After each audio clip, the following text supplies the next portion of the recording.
about the reduction. I hope you can hear me. You can see my slides, then you can hear me.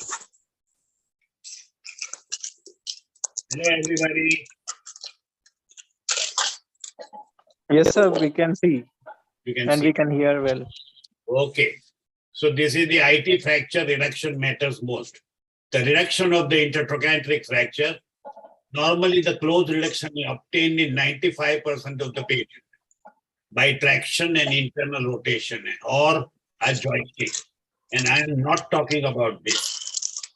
Straight core fractures like this, at times, it's not very easy to really reduce. I am talking about only those other 5% where the close reduction is unsuccessful and the joystick and or open reduction is needed. So we're talking about the ones which you get reduction, we're not talking about. Now, most common is the sagging, as you can see very well. Quite a few of the advanced tables have got this connection in the sagging. As you can see here, there is a fracture is sagging and you go on jacking this up. Once you jack this up, now the fracture is reduced. What we do commonly is we ask an assistant to hold it up or we put in the crutch. And I think as you had seen, Dr. Chandok showed that he is putting a sterile pen and correcting this sagging. So whichever way you like, you will be able to correct the sagging. This is very unpredictable because the assistant always gets tired at one stage. So the sagging has to remain corrected till the time the guide wires have passed and also the reamer is passed. So now here is the fracture. You see this peculiar fracture. It is impossible to reduce with the traction alone. Here is the traction. You will not be able to reduce properly. So here it is the Steinman pin which goes in the proximal fragment and is internally rotated and the spike goes there. And once it is reduced, now once it is reduced, you're holding this fragment, you can see. You're holding this fragment and then you are passing the guide wire. This is the Steinman pin again to control the head. So you're doing this, you're holding it, controlling the head, guide wire here, and then you are now passing the guide wire. No, this is only the holding, this is the Steinman pin really correcting the rotation. And now once you got that, now with the jig, 135-degree jig, you are passing the guide wire. So once you pass the guide wire, this fracture now is anatomically reduced. And since the GT is shattered, you can do either a stainless steel wire or a Ethibond, any of them, you will be able to put this and you can do the correct. I feel this fracture are not very easy to treat with the PFN. Even if you do the correction anatomically with the joystick, it's not easy to do the reduction because to keep the internal rotation of the upper fragment, you will not be able to get the PFN going with this sort of a combinated fracture. I'll not dare to see. Here is the second. Please remember these pictures. I will come to it afterwards. These pictures. This will not reduce in an internal rotation. As you can see now, I have put in the sand spin in the proximal fragment to internally rotate the proximal fragment. Because as you can see here, proximal fragment is externally rotated. So when you put this in internal rotation, it is never reduced. Now this is put in internal rotation and you're holding the femur and you are reducing. And this is internal rotation. This is the reduction temporary K wire which is going. And now you can do the DHS. Again, in a structure like this, I feel DHS is not the ideal treatment because when you go from here to here, this piece will separate out. So this is again an ideal thing for a DHS. And then you can do the DHS and things become perfectly all right. In 5 minutes time, everything is healed. In a perfect anatomy restored. So as I was mentioning even last time, PFN is not only implant, even the DHS is very useful in such implants. Now here is another one. Again, as I am saying, remember this. Again, the upper fragment is in external rotation. This is an external rotation. You can reduce that and then put in the fixation. Now, this is the surgeon couldn't reduce it. Once he couldn't reduce it, he has fixed up like this. This is the typical fracture where the proximal fragment is externally rotated. So when I had to salvage after 6 months, this is the only way I could salvage it, by putting this beak in the medially.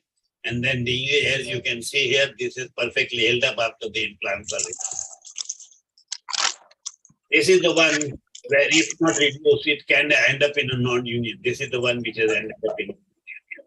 So this is the one subset of fracture. You can see upper fragment is externally rotated, which Steinman pin internally rotate the upper fragment, and adduct and reduction will be obtained.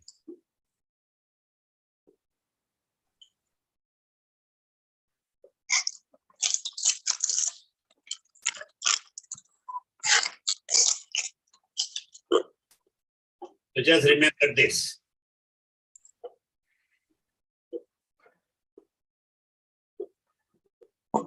Now keep these images in your mental eye, where the external rotation of the distal fragment only will reduce and not internal rotation, which is normal.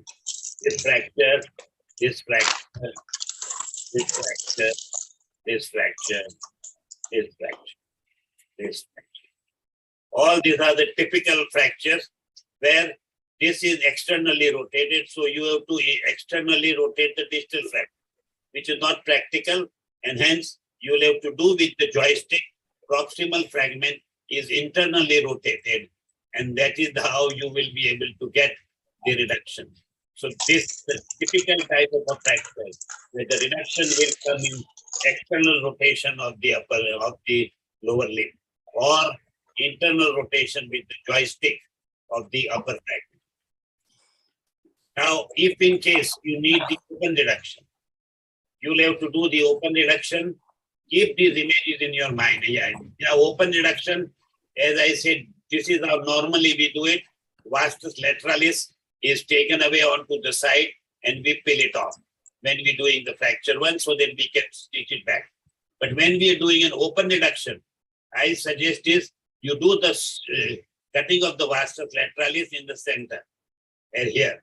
Normally we do it behind at the vastus lateralis, but I suggest we do the cutting in the center, because you will have to go anteriorly, and you will, in a bulky person, the whole muscle to go anteriorly and visualize anteriorly is not very easy here. So mid-vasti approach, elevate the anterior flaps up periostally, deep 90-degree retracted to visualize the fracture. This is, I think this is very useful. And now you're seeing the complete fracture. So now once you see the fracture, it is very easy to reduce. So you will be able to know internal rotate, external rotate, and this does not harm the healing process.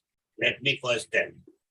The opening of the fracture in the metaphyseal region does not harm the healing process. So you just reduce it. Now here it is vastus lateralis split in between our anterior 1/3 and posterior 2/3. This is how it is split. And once having split, you see the bone. And you will be able to see the fracture. You're seeing the fracture very well here. So once having mid-vasti approach, elevate anterior flaps up periostally, deep 90-degree retractor, and see the fracture. Here if you put the spike, it is not good enough. So you'll have to put this 90-degree retractor or a beaver's retractor, and you will see the fracture. Once you see the fracture, now you'll be able to manipulate, put a temporary K-wire, and you proceed with the surgery. Even if you want to do the PFN, if the fracture is adequate for PFN, you can go ahead and do it. No spike, it blocks the vision. It's only this deep 90-degree retractor.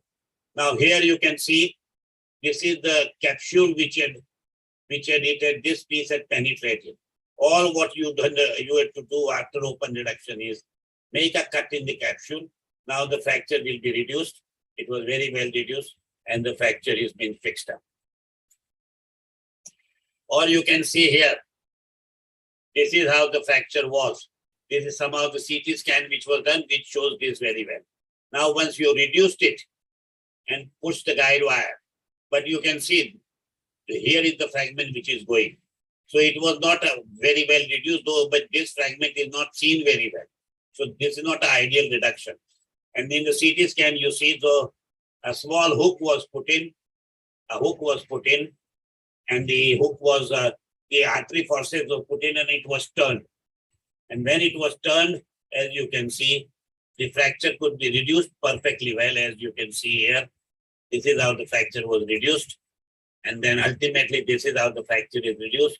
Bang in the center, put a DHS, and the fracture is healed up. 4 months, everything healed up. So DHS is a good implant for this sort of particular fracture. I think Dr. Chandok, he is here. Chandok, you are also fond of a DHS for such fractures. Yeah, this particular fracture is absolute indication for a DHS because it always requires a open reduction, and the typical feature of this open reduction is we have to reduce it into external rotation. Then we align and then fix with multiple giver. This is one fracture which definitely needs a DHS. Absolutely. Excuse me, sir. Yeah. So in the last image, this one, the barrel of the plate is touching the fracture site. So is there when to use short barrel and when to use long barrel and when to use pediatric DHS? By using DHA, the screw below 75, then only you need a short barrel. Otherwise, you'll need a long barrel. And if the fracture site, the barrel crosses the fracture site, it doesn't matter. It doesn't matter. I don't think I am really concerned about it. Thank you. You want to say something, Chandok? No, sir, because it would not matter because our triple rimmer takes care of that large barrel reaching up to the fracture site. So your triple rimmer would be rimming up to the fracture site. So there is no problem. So your concern, Harjot, is whether the fracture would be able to oppose or collapse. Yes, sir. That is your concern. So it would not prevent a collapse. It will not prevent the collapse at all. It would not, yeah. Now here is the fracture. As you can see, it couldn't be reduced. This is on the traction table. Now here it is invaginated superiorly. So the way is to put a hook, pull it out, disimpact it. And having disimpacted it, with the hook you can reduce it, and now you can put the DHS. This is the typical way you've done it then and put in a guide wire and put in a DHS. Here is the other one with the traction is not coming in, as you can see here very well. Put in the hooked pin there. You are reducing, same thing. You're putting this into internal rotation, and you're doing this. You perfect reduction, nice, good center. Put in the guide wire, and I feel this jig is most important in order to decide the angle, and that is the way you will be able to do it here. You've done that. You go ahead. Put in a DHS. This is the one DHS is coming up. And now here, I want to point it out. Here I have put in this proximal screw first, so that the fragment is compressed here and the valgus is maintained. And now I'll be putting the distal screw. Now having put the distal screw, I have used the 140-degree plate. This is what I thought was the ideal plate. But you see, it is not touching. It's not touching. So I realized that there is something which has gone wrong. So I put in 135. And now it was touching.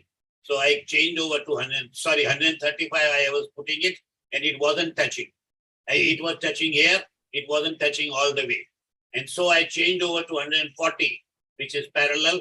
And that is the way in which I do it. And ultimately, for the safety, I put in a tension band here. Now this tension band, you go from posterior to anterior. It is very difficult to put it onto the bone. Most of the time, you will hook it onto the muscles. So if you want to put this tension band, the only way you can get it around the GT is from anterior to posterior. You go from anterior to posterior, and then it will be able to be onto the GT, because unless it is on the bone, it will not function. If it is on the muscle, abductor muscles, it will cut through. And that's the reason why you choose 100, even though 135 jig was used, something went which was not right. And so that's the reason 140 and the tension band. Excuse me, sir. Yes, please. So many times it has also happened with me that I had to switch from 130 to 135 degree plate and vice versa. But as the length is already inside the fracture and also CC screw is already there. So putting a plate with a different angle, how does that make a difference? Will it cause further? I had given the talk here, no, that how to do a good DHS last time. Have I given that? Yes, sir. Huh? Yes, sir. Yes, sir. You know that jig, if it is not sitting on the bone perfectly well, then that angle will change. If the jig is putting distally on the muscles, then even though it is 135-degree jig, it will become 130 degrees. Okay, thank you, sir. Yes, No, Asim, Asim, you are muted. yeah. No, now I am not muted. Yeah. Please. Yeah, the all these fractures which you are showing, some of the papers now tell us that if lateral wall is less than an inch outer fragment, then you need to do a TFN rather than a DHS, because when you are using triple reamer, the lateral wall will invariably either fracture on table or next day. So what's happening? The lateral wall is really very thin at the point of entry of your yeah. So it is not 1 inch, it is 16 mm, sir.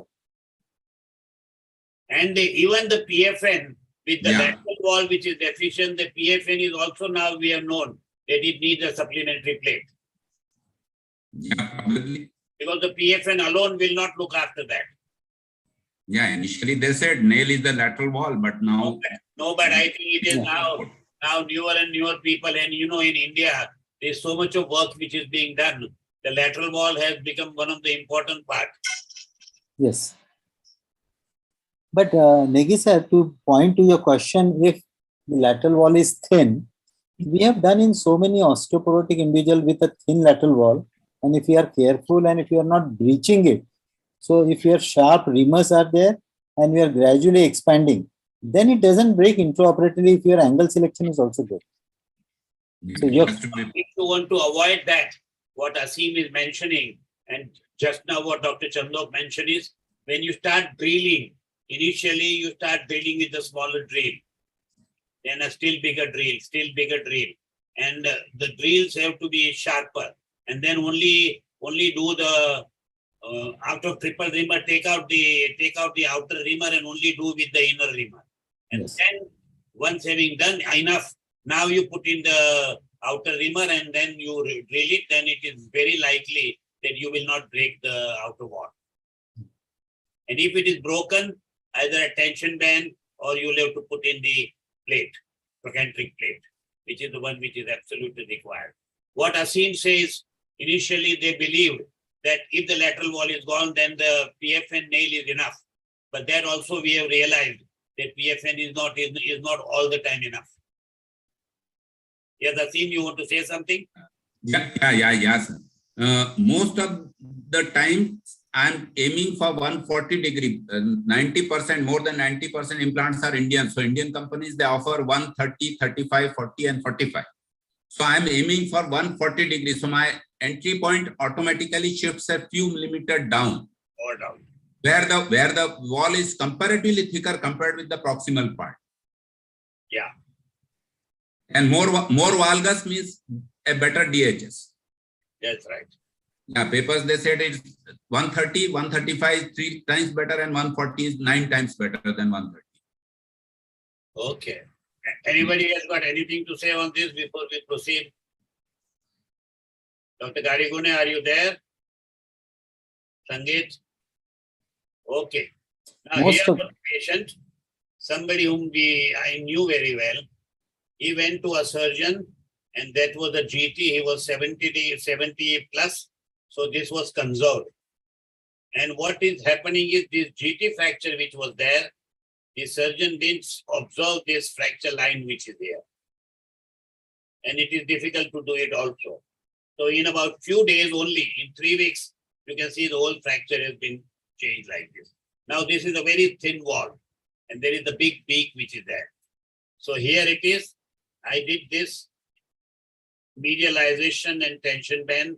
And you can see here, everything is completely held up. You can see the GT is all shattered here. Particularly, you can see the GT was all shattered. So ultimately, with the tension band, I could come out with that.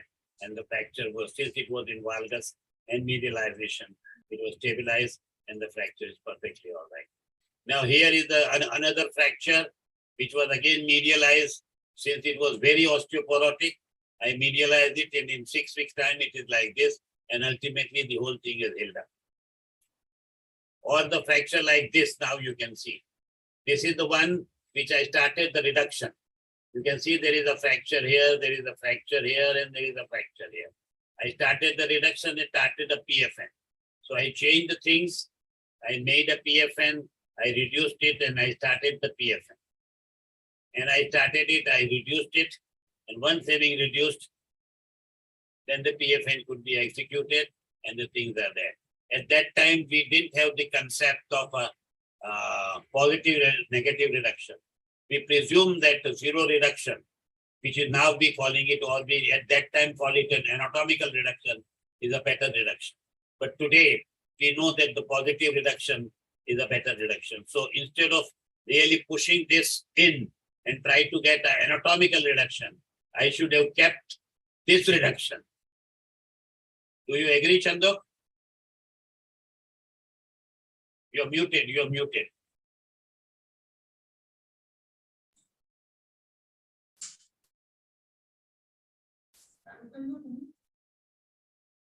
Video. Yeah. So today's criteria, we should have kept this positive reduction and not try to do an anatomical reduction. Yes, actually, we agree on this point because what we have seen is once it is just positive, even if it is half a centimeter away, even that is not good. So Yeah. just positive, as you saw shown in the image, that is very good. Yeah. So this always remain in valgus, while this is the one which can sink in and it can go into varus. Varus, yes. Now here is the other fracture. You can see the reduction has come on traction table. Good reduction has come, but you can see the fracture pattern. So I started the PFN from the center, and I wanted to ream out here. But every time I start here, it will end up here. In a radiologically, I start here, but as soon as I remove the thing, it would end up here. And you can see there was a GT which was separate out. This is a real problem. Yeah. So this is how it was happening all the time. As you can see it very well. So this is what was the GT was separated out and it was turned in. So once I put the GT back, now I could go through the GT and then it could go very well. And I could see that it would remain there. So this GT, so now when we try to do mini, we do not see the GT. As you can see here, the GT is not seen, but the GT is there, which is fractured and it is turned in and I'm entering here. So this piece, which is seen, is actually not lying anatomically. It is lying posteriorly. So it is how ultimately it could be corrected, and it is how ultimately the PFN could be done. And as you can see, this is what was the situation. So now having done that, the whole thing became anatomical, good reduction, anterior reduction, and a PFN was done there. So this is how the GT was corrected back. It was lying posteriorly, it was corrected back, and the situation was salvaged, and then the whole thing was executed. And then, in order to correct the GT, which was there, ultimately, I put this circulage wire onto it, and this thing has ended up very well.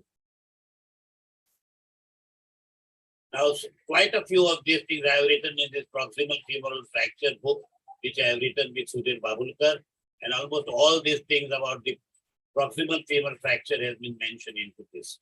Now, here was the fracture, subtroch fracture. Now, these fractures are very difficult to reduce, which you can see comminuted, it is IT subtroch. And since this is all the time abducted, it's impossible to go here, which you want to go. So I took it up in a lateral position. So in a lateral position, putting it into this, trying to reduce it now, trying to reduce it, not possible to reduce.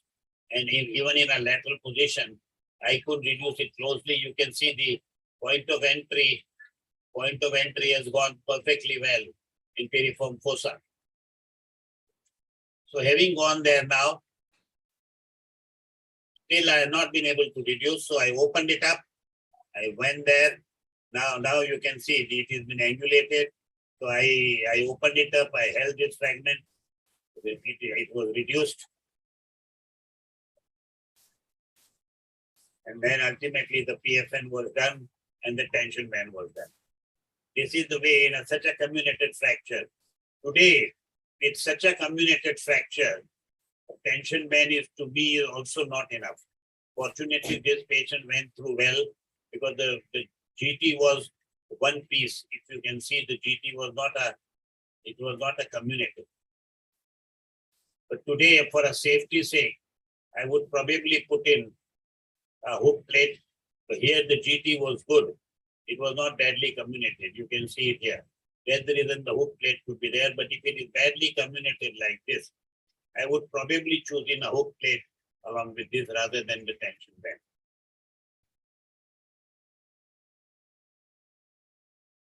This was a fracture. Try to reduce. The fragment is rotated.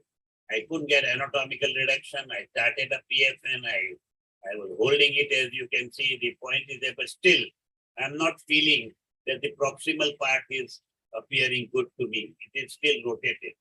And I couldn't reduce it properly, though I was going in. And as you can see, I couldn't really reduce it. So I did the joystick, trying to reduce it still further. But still, at this end of it, at the end of all the struggle, I could reduce it. And you can see here, it is not appearing. It's not appearing to me properly. This is rotated upon. And I once it couldn't handle. So intraoperatively, I changed over to a 95 degree, and then the fracture held up quite well. Now here was the another fracture. Unreduced, peak there. Started off things, it is then you can see this GT was separate. And so I started off and then I decided to do a medialization. I feel in elderly, if there is a big peak, I feel it is safest for me to do a medialization. So this is how I ultimately ended up into. I did the medialization and then the tension band, and this one ultimately became the best treatment for me. Because I feel once it is done there with the DHH, this is a short barrel. So once you've done medialization, it would be 70. The short barrel with the tension band, this is the one which ultimately becomes. So conclusion, the reduction is important thing. DHS or PFN is not more important than the reduction. At open reduction, once you see the fragments, the reduction maneuvers will be dictated in each fracture by seeing it.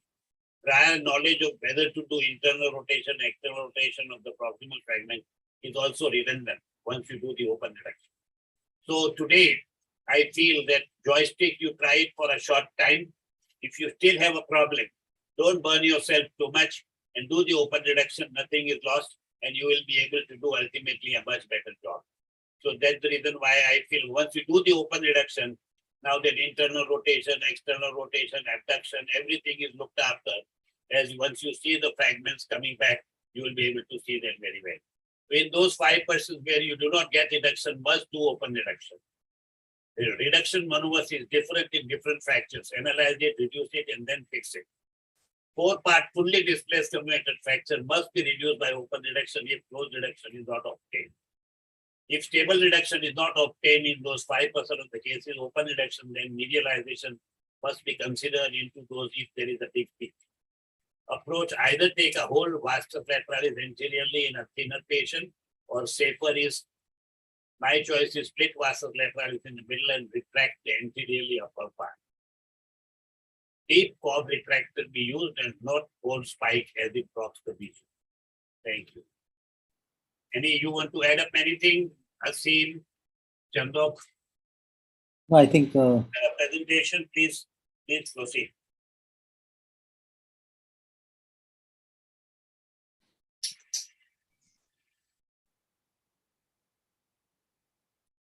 That is very pertinent points added, sir. Internal rotation, external rotation, that was always a doubt when we were registrars and when the X-rays were available. That was a big discussion point. But with the advent of SIAM, I think that has become quite easy. Most of the fractures do reduce in internal rotation. Only very typical of these fractures which you mentioned, they reduce in external rotation. And when we are doing open reduction, holding them, the distal fragment into clamp, rotating it appropriately, and then fixing with multiple guide wires, and then getting your guide pin right. I think that is perfect. You want to add Excuse me, sir. something? Yeah, Harjot, go ahead. So when we reduce in internal rotation in a traction table, then also most of the times patella is facing upwards, and it is not internally rotated. So what But we mean by internal rotation is rotation, then not- also patella faces upward only.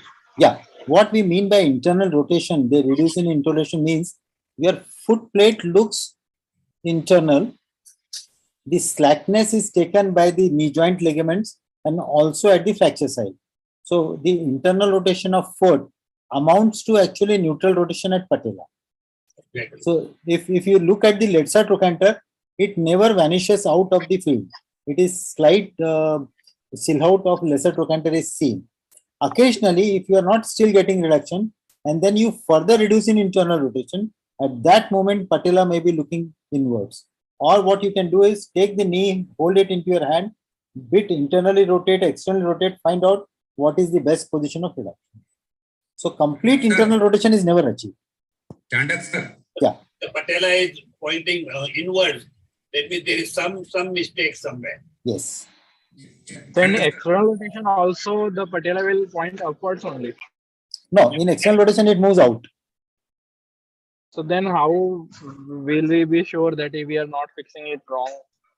So And then entry of the DHS will be very posterior. That's the reason I mentioned that this fracture can be reduced only in external rotation. But in external rotation, it is impossible to do a DHS because you will have to go from posterior to anterior. And that's the reason why you will have to take a joystick, you hold it, or do the full reduction in external rotation. If you get a reduction, temporarily fixed it with 2K wires. And Yes. then internally rotate. If it is maintained, you are lucky. Otherwise, try to. Sir, yeah, with experience and better image intensifier, if we see the AP, the old time conventional lateral and the orthogonal lateral which we use now, where head, neck and shaft are in one line, 20 degree oblique, 3 views. Actually, we can see at the fracture line and make out that there is a rotational malalignment. yes. Those images in external, proper rotation and internal, too much internal rotation, they are different. So with experience, you know. And second mistake is that when people are doing DHS, they cover the knee. They try to feel the patella and the condyles. Knee should be kept exposed and seen, not felt. Especially if you are doing a Diamond Houston, the rotational malalignment was very, very common with Diamond Houston. Very common. So every time when you release the traction in a Diamond Houston, you have to see that the patella is right there. Even if it is external rotation, it is acceptable, but internal rotation is just not acceptable. The gait is absolutely atrocious. Any other questions? So if the fracture is reduced in external rotation, then if we want to do PFN, then it will be much more difficult. No, so that's the reason. Theoretically, the fracture can be reduced by external rotation of the distal fragment. But in that position, it is almost impossible to fix it up. That's the reason the proximal fragment is externally rotated. You put in a shank spin and do the internal rotation of the proximal fragment. Once you do that internal rotation of the proximal fragment, now in that position, having reduced, temporarily transfix it, and then go ahead and do a DHS. It is the better way to do it.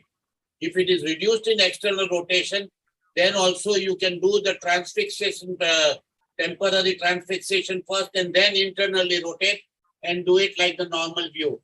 But that is not all the time that practical. Is it clear, Arjun? Sir. Yes, sir. So I have one more question. One or two times I was unable to reduce the fracture on traction table while planning PFN. It was more of intertroc with subtroc extension, but I tried very hard. It was not reducing even with joystick. And then I switched to lateral position and it reduced like magic. So is there any criteria when you directly take the patient in lateral position? Good, very good question. Yes, Asim, you want to say anything? Excellent. Yeah. Fresh fractures, I hardly ever resort to a lateral position, and all my revisions I do in lateral position by default. I don't even think. Most of the time, revisions are in lateral position. You can see lateral fresh fracture. I never faced this problem that I had to put the patient on fracture table, failed, and then put the patient in lateral position.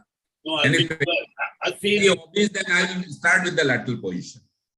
Asim, please Yeah. understand his question. I think you are not understood his question. You are answering what you are doing. His question is, seeing at the fracture, will you be able to judge that this will not reduce into the traction table? You will have to put into the lateral position. That is the question which he has put in. Do you have the answer for that, No, sir. Chandak?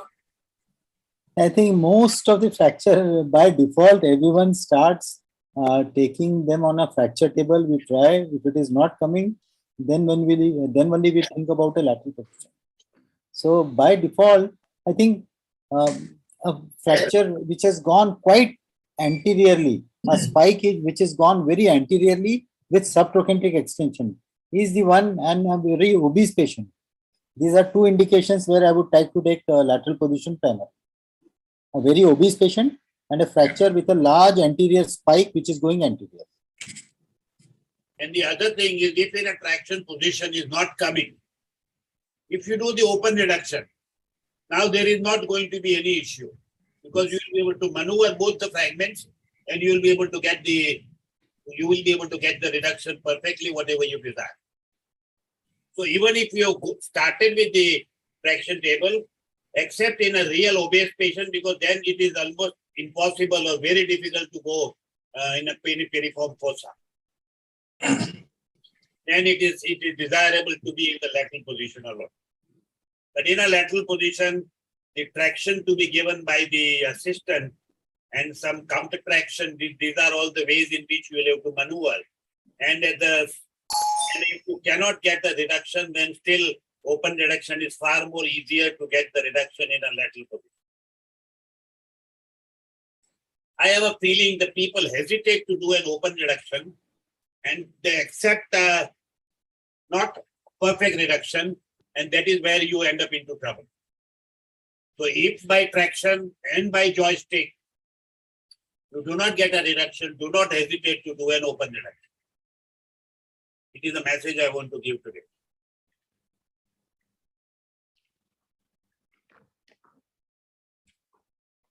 Any questions?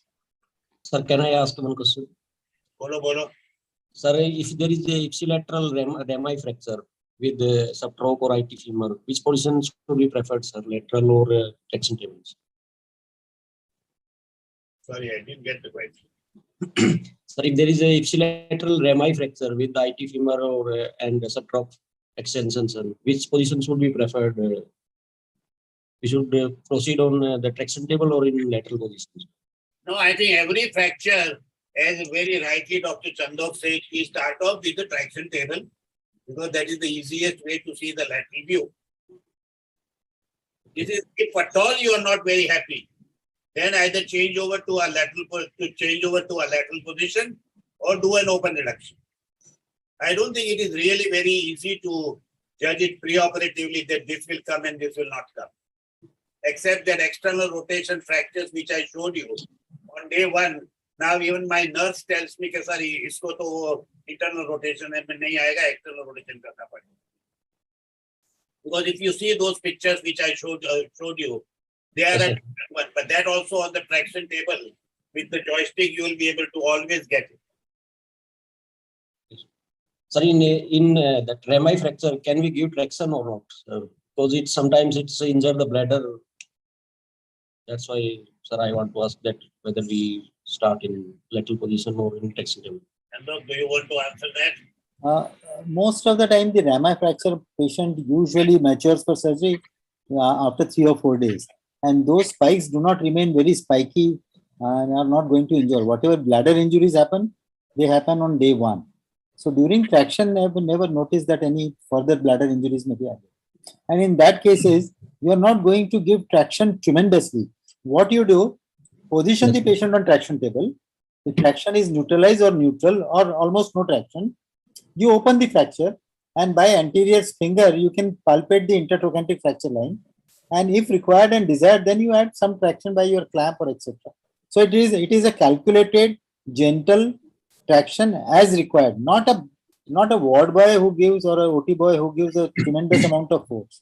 So you can be gentle on that day. Okay. And sir, one more question, sir. If there is an open IT femur fracture, sir, then what should be done, sir? Can we wait, sir, for healing of the suture line or? So open fracture anywhere, anytime. If I am answering that question, anytime is debridement on day 1, primary or some form of stabilization. That stabilization can be a definitive stabilization if everything looks okay and debridement is thorough. So you don't wait for suture line to get well, because in that you have a risk that internally the infection may build up. So we never wait in any compound fracture, debride on day 1 as soon as possible. Make the things comfortable and then primarily fix, or if not, then some form of skeletal external traction, and then proceed for the internal fixation in the second subsequent sitting. So I think I would not wait for the suture line to show signs of healing. But that will be too late. That will be too late. You don't need, and I think we'll be requesting Dr. Dindayal, who has a tremendous experience on compound fractures. He'll be giving a separate talk on a compound fractures. Yes. Okay, thanks. Any other questions? Yeah, sir, I'm interested to know whether in the case where you wanted to do a proximal femur nail and then you converted into a condylar screw, would you have also used the blade plate, the 95 or 100 degree? Very good question. I would preferably choose a blade plate. But only thing is what is happening at that phase, the blade plate of adequate sizes were not available. While the DCS was available all the time. So it was a second choice and not a first choice. But then there was no option because on the table was a DCS there, but the blade plate wasn't there of the adequate size. Now we have made it sure that the blade plate of all sizes and everything is available. But there was in between phase where the Synthes didn't keep all the blade plates and the Indian companies didn't manufacture them as well. Because the usefulness of that wasn't very, there were not many people who were using. So business-wise, they felt it is a poor product to really keep them. But nowadays, it's with the efforts of ours and many other people, nowadays the blade plates have been used and many companies have started manufacturing blade plates. So your question is absolutely valid. Thank you very much. Another question, I wanted to know whether there is any trick to discern an external rotated proximal fragment, or is you just get it by trial and error? No, the external rotation of the proximal fragment, if I understand your question, external rotation of the proximal fragment you're talking about? Yes, yes. So I showed you all those pictures And those pictures are very clear. You will be able to know as soon as you see the X-ray that this fragment is a proximal fragment externally rotated, and with the joystick you will be able to do the internal rotation. Yes, Asim? Okay. If the greater trochanter bigger chunk is on the head fragment, then muscle forces are such that they will push that in the mal-reduced position. So it is the fracture line where it exits proximally that decides what type of reduction you will require. If the whole of greater trochanter or bigger chunk of the greater trochanter is on the head neck fragment, then obviously it's a different type of fracture. Yes, Chandok? You are talking about. Yeah. To answer your question, whenever we are taking these complex fractures, intertrochanteric for open reduction and internal fixation. So what I would always do is to take my palpating finger anteriorly along the anterior crest and also posteriorly palpating the greater tuberosity or greater trochanter. Now, when you are internally rotated over and you are finding a large gap posteriorly, we can just externally rotate the distal fragment. That gives you good reduction. If you find that proximal fragment needs to be manipulated, occasionally that requirement is there. What you can do, use a Steinman pin joystick. Apart from the lateral fragment, use a joystick Steinman pin, which can be of, I usually keep a Steinman pin which is longer so that my hands are out of the imaging schedule. And then you can externally rotate or internally rotate the proximal fragment. So one proximal fragment joystick and a clamp in the distal fragment, and the rhythmic movement up or down makes that good reduction. Then you take 2 or 3 guide wires of DHS, and with the guide wire drilling machine, you just drill this guide wire into position away from the DHS, and that makes you very comfortable. See, here all what we can give you is a few of our experiences. Nothing is written in the books. I don't think all these things are written in the books. Now, since we have done enough surgery and we give you whatever the situations we have faced, we have analyzed it, and probably we have tried to solve it. This is what we are trying to show you. So such meetings, the main significance is all this what I talked about is not in the books. And all this Dr. Chandok and Dr. Asim is talking is purely for their beautiful long experience and analysis of that experience. See, experience, just because you are 70, you do not acquire experience. But once you go through the problem, you analyze it and then theorize it, and second time you use it, third time you use it, and then it becomes a pattern for you. I'm sorry to. So that is, I feel, such meetings, such meeting like what I'm talking about, which we're meeting online, extensive, there is no time limits and all, which is the only one which can teach you all these things. Because otherwise, into the real meetings which we go, 8 minutes, 10 minutes, you cannot learn much. Anybody wants to add up anything? वो बोलता है your time is over, साहब को. Yes. Yeah, I suppose they have to run the show. Full flown lecture, beautifully going. वो उधर से घंटी बजा देता है. So the request for everyone is they can be free in asking questions. It really brings out a lot of good information when a question is there. Because I think the beauty of such a course is, there's superb 5-6 faculties are there who have a tremendous experience, and we do not start further talk till the time every question they've been asked. So do not hesitate to ask questions, because from the questions only the proper answer appears, which we may not have thought of it at times.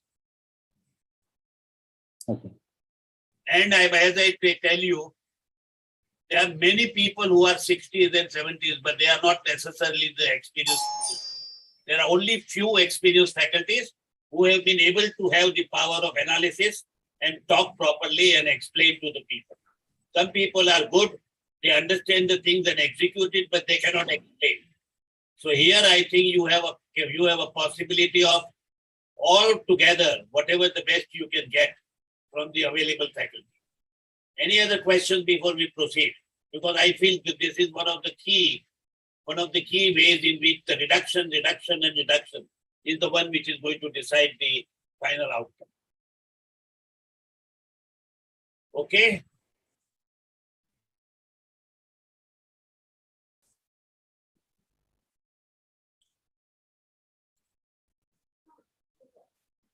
Somebody has written a question in the chat box. Yeah, what is it? Jara bolo. I'll just There is a negative reduction. The beak is inside. He wants to bring it out. yeah. How to correct negative beak when it was not coming out? Very good question. Two positive one. Yeah. I think if you were there last time, Dr. Radigan. discussed about this very well. It is you will have to push that fragment with the joystick. You will have to push that fragment into valgus. So that proximal piece, you put it into a little valgus, and that is how you push that piece there with the joystick. And that negative one, so first you have to disinfect it. As I showed you, you'll have to disinfect it if it is impacted proximally. And then push that fragment into negative, into the positive, and then only so that you need the joystick. Otherwise, only by maneuver you won't be able to do it.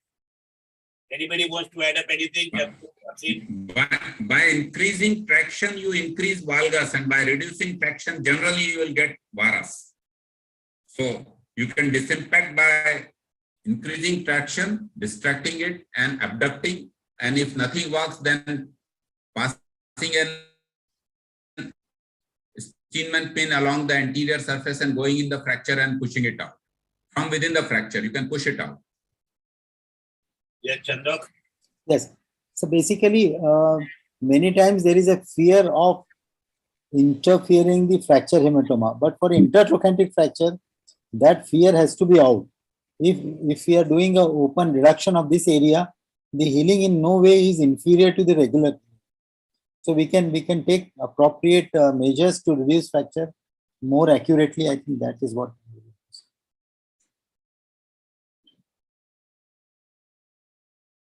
Dr. Sangeet, Dr. Gadigune, are you there? Okay. Since there are no questions now, can you see my slide? Bailout option during intraoperative complications in IT fracture. Is it seen? Yes, Yes, we can sir. see, sir. We can see. Okay. Choice of implant for a fractured neck femur is PFN, DHS, blade plate, proximal femoral plate, bipolar. And most of them in a difficult fracture, it has to be available.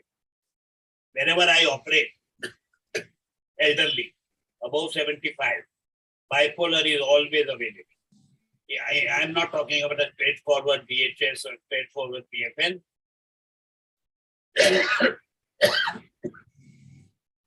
I have to change to PFN or DHS planning on the way and do other surgery for the same fracture as I can. Chosen implant will not be as effective. Now here is the one on traction table, 72-year-old surgeon with Parkinsonism, mobile but unstable. This is what was the surgeon whom I knew very well. I took it on the operation table. Now it is reduced. This is the reduction X-ray. This is the lateral view, which is not satisfactory. So with the joystick, rotation of the proximal fragment corrected with the joystick, the reduction achieved, lateral reduction achieved, and I started with the PFN. And this PFN, I start every time it will go in the fracture. If I start here at the tip of the trochanter, because the trochanter was also fractured and it was a shattered fracture.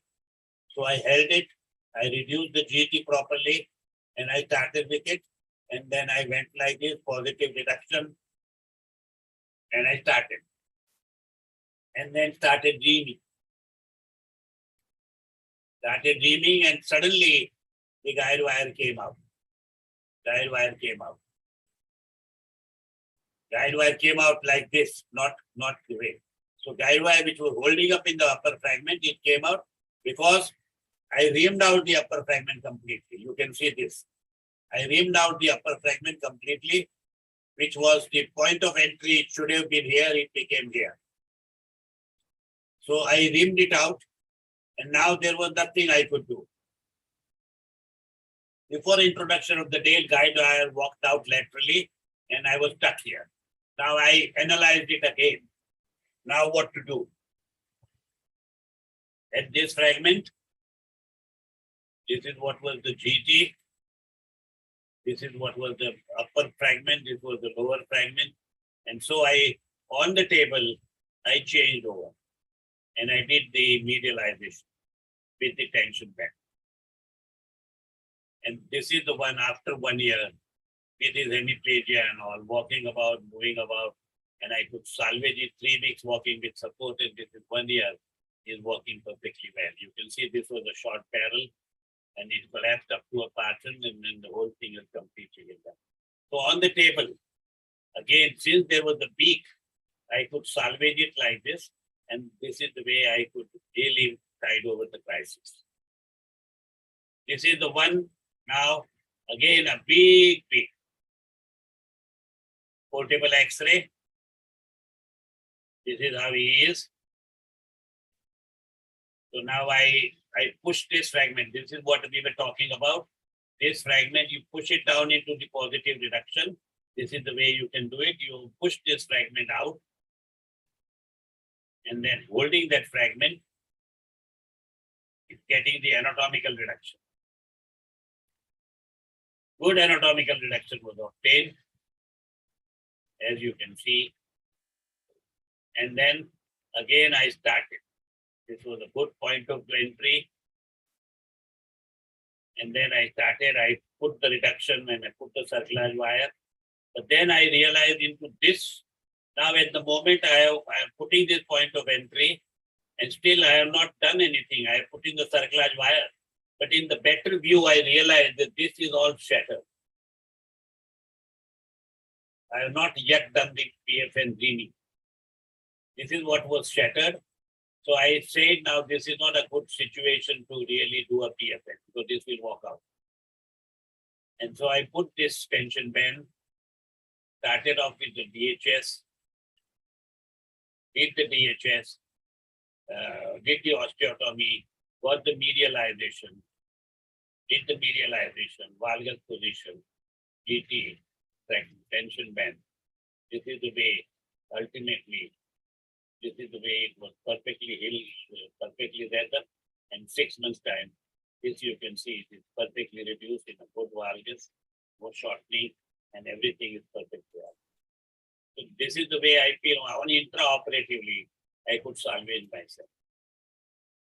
Here was the fracture, intraoperative, traction reduced it. Again, an elderly person, I reduced it. And since this was the one which on the table I decided this is the fracture, I do a PFN. This is going to be completely shattered here, and then once I put it, even this is going to break down. So I started doing DHS. I reduced it, and then started the proximal screw. And when I did this, whole bone broke down here.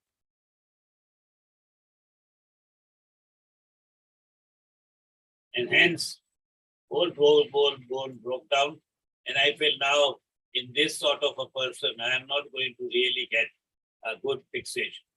And his patient was already 76, 77, with quite a lot of osteoporosis. So at that stage, I removed everything, changed the position, and went ahead, and I did the bipolar with this hook plate, and this is the way I could salvage it. And as I mentioned, every patient I do, I always have a bipolar available in this elderly group. 80-year-old planned a PFN. Reduced traction table, decided to do open reduction and PFN because it wasn't reduced. So I reduced it, joystick reduced it, and anterior reduction.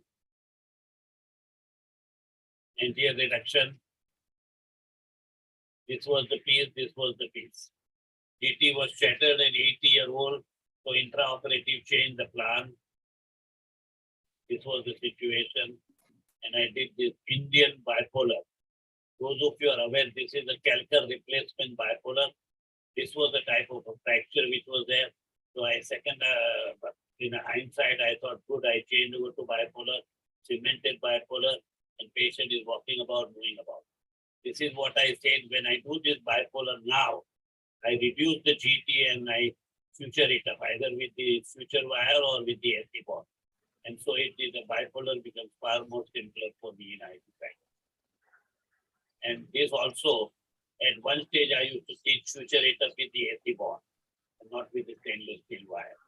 Here was the fracture, couldn't reduce it properly, so opened it up, got the reduction, got the temporary screws, perfect reduction was achieved. Now, once this reduction was achieved while holding the reduction external rotation, PFN entry was difficult and I couldn't approach patient point of entry. Temporarily fixation could pass guide wire, but impossible to pass reamer. And hence, I changed my plan. And I did the blade plate, perfect blade plate, everything is very well healed up. And there was no issue at all whatsoever. This is the one I have shown already. Now here is the second patient again. I think I have shown this. And this is the one which ultimately ended up into a medialization. This is perfectly well into 9 months. Again, this was the fracture. Badly comminuted. I thought a PFN, if I push in this and this, here it will give way, this is the one which will give way. So I went ahead and did the blade, open reduce, put the fracture properly, and did this with an edge straight there. The whole thing is held up perfectly well. So you are not wedded to one surgery, or you are not wedded to one thing. Here was the fracture, 83-year-old, very healthy, no comorbidities, walking daily 30-45 minutes. So here I started, and as you can see, there was a big hollow there. So I started reducing, but this was a shattered, externally rotated fragment, big hollow there. And then I realized that these are two. I could feel the big hollow even when I opened it up, and I had done this open reduction and tried to see that. So ultimately, I analyzed this were the pieces, fully externally rotated piece. This was, so I felt there is no point in 83-year-old. So again, proceeded to do a bypass.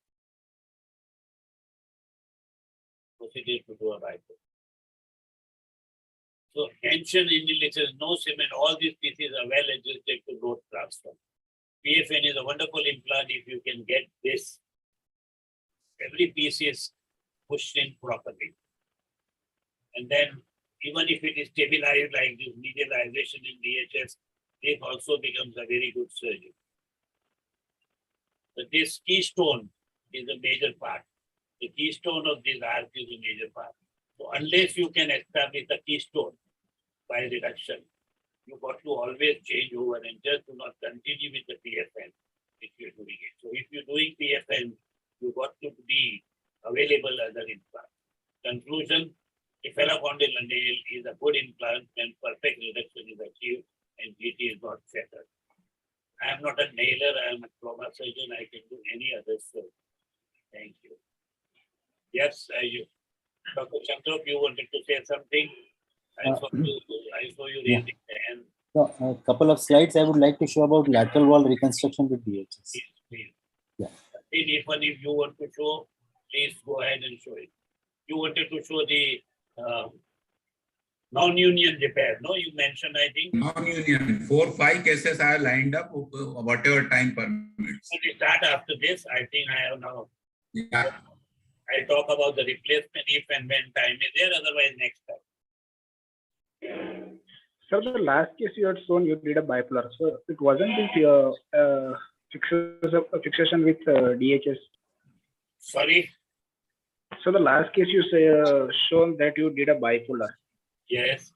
There was a hollow in the metaphyseal region. Yeah. So it wasn't. So can't we fix that with the DHS? 83, 84. I did, and if you do a test with such a badly comminuted fracture, 3 pieces, it's not going to be a stable surgery. If at all a blade plate, if he was younger, I would have done a blade plate after reducing all the fragments. But at that age, I didn't want to even do a blade plate, which was available to me already. Okay, sir.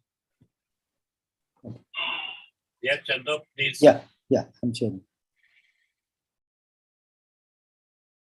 So you'll have to unshare, sir. Then, Yes, I will. Okay, I was. Yeah. Sorry, there is a question here.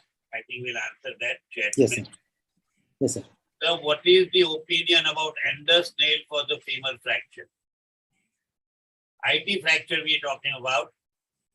IT fracture, Ender's nail is I am not very fond of, but I'm going to ask Dr. Jawar Jethwa, who has been doing quite a good amount of Ender's nail, and he will probably give us some insight into it.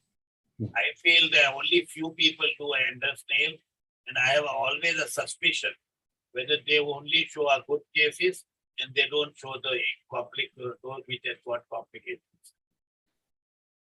Yes, and but there are 2 or 3 good places where intertrochanteric fractures can be managed by intertrochanteric or the Ender's nail. Okay. One, if patient has a previous arthritis and there is an intertrochanteric fracture, and if patient is not willing for primary replacement, so then Enders from distal side would keep that area virgin so that you can do a replacement without any issue. Or if there are some infective lesions around the intertrochanteric region and then you want to manage this by not entering the infected area, etc. of the skin, then also Ender's nail can be thought of. But the problem is almost 42% reoperation rate. So either the nail backs out or the knee becomes stiff or the reduction is lost. So it has multiple problems. So the results are not good in more than 40 to 50% patients. And therefore the technique has gone into lesser use. So this is what my take is. Occasionally, yes, you can try and use in certain patients. One good thing about Enders is it throws very early callus. That is one beautiful concept thing about Enders. So if reduction is held well, and if there is no loss of reduction, the patient would be ambulatory by the end of 6 to 10 weeks, and he throws good callus. Healing is good, and the healing is like a micro motion healing. That is a good thing about Enders. This is what I have learned. Do you think Jawar will accept 40% reoperation rate? So, but sir says it is exceptionally well. But Anyway, next time, if possible, I'll ask Jawar to talk. Yes, I think that would be wonderful. Next Thursday also, I am not in town. Yeah. I think he has mastered the technique. Yeah. Yes. No, I think he has contributed a lot. So I'll ask Jawar to talk next. Yes. Next week if it is there. He's good in Jabalpur also. Take over the next week's thing, huh? Yes, sir. I'll take it. Okay, please proceed. Yeah. Sorry, I just shared and shared it. Able to see the screen now?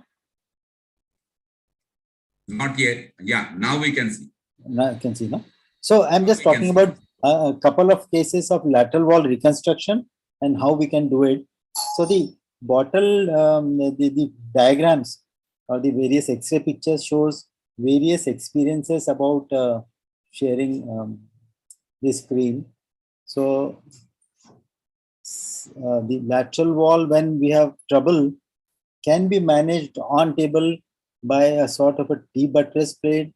If you have very specific lateral locking plate, that can be used.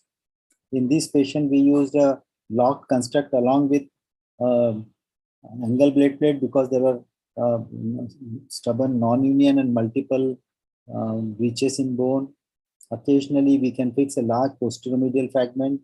Buttress trochanteric plate, TSP, is very valuable intraoperatively when intraoperative bailout is required. This is Dr. Mukhi's favorite construct. So only 2-3 things about lateral wall. This is the boundary of lateral wall. If we take the lateral inferior calcar line and bring it down from the vastus ridge. So this area is lateral wall. If comminution is here or this problem, that is not actually a lateral wall. This is what constitutes the stability for DHS.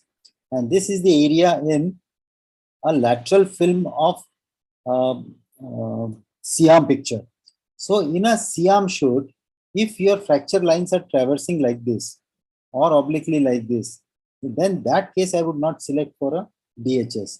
The fracture line can be intertrochanteric only. So pay attention to that lateral picture. So this is what a lateral wall, if you throw the superior border out and the inferior border out, this is the amount of lateral wall which we are concerned about. So this was shown wonderfully in the Jacobson's paper, that if the lateral wall is breached and those x-rays are there, this is what typically happens when the lateral wall is breached. The DHS screws tries to move out, it goes proximally. If we can prevent this before this happens, before the DHS extrudes out, yes, we can salvage the situation. And this is what the typical picture x-rays. And we had a lot of these patients in the lateral wall. So when we analyze for a lateral wall, we look at the pictures in usually external rotation. So in external rotation, I would pay attention to certain things. How dense is this line and how is the amount of this line posteriorly. And when we internally rotate, we get the exact picture how much is the lateral wall. This is in the CT what you would see. So these pictures, though we do CT rarely for intertrochanteric, actually what I think is intraop C-arm does give you the picture, and otherwise also you are prepared for everything. Why lateral wall breach gives a problem? This is because when the DHS is put in and there is a varus element force, the whole force falls onto the lateral wall and that is breached, and then the gradual DHS slipping out because there is nothing to hold the DHS onto the lateral side, and the medial wall also collapses. So if this reduction is not positive, lateral wall is breached. At this point, I would just like, if you see the patient at 6 weeks, either changing the whole construct or just adding a TSP. I would show you a case where the TSP was added.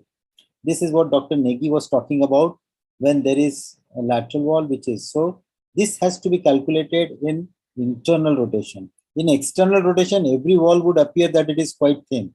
But actually in this view, this wall should be around 1.6 centimeter, and then you can execute a DHS without breaking it further. If it breaks intraoperatively, your TSP should always be available to supplement that thing. So what is the most optimum implant? Really, nobody knows the answer, but whenever there is a lateral wall, if you are managing with a DHS, keep supplementation of lateral wall happy. Now, this is what he meant about in the paper, and this is how it should be calculated.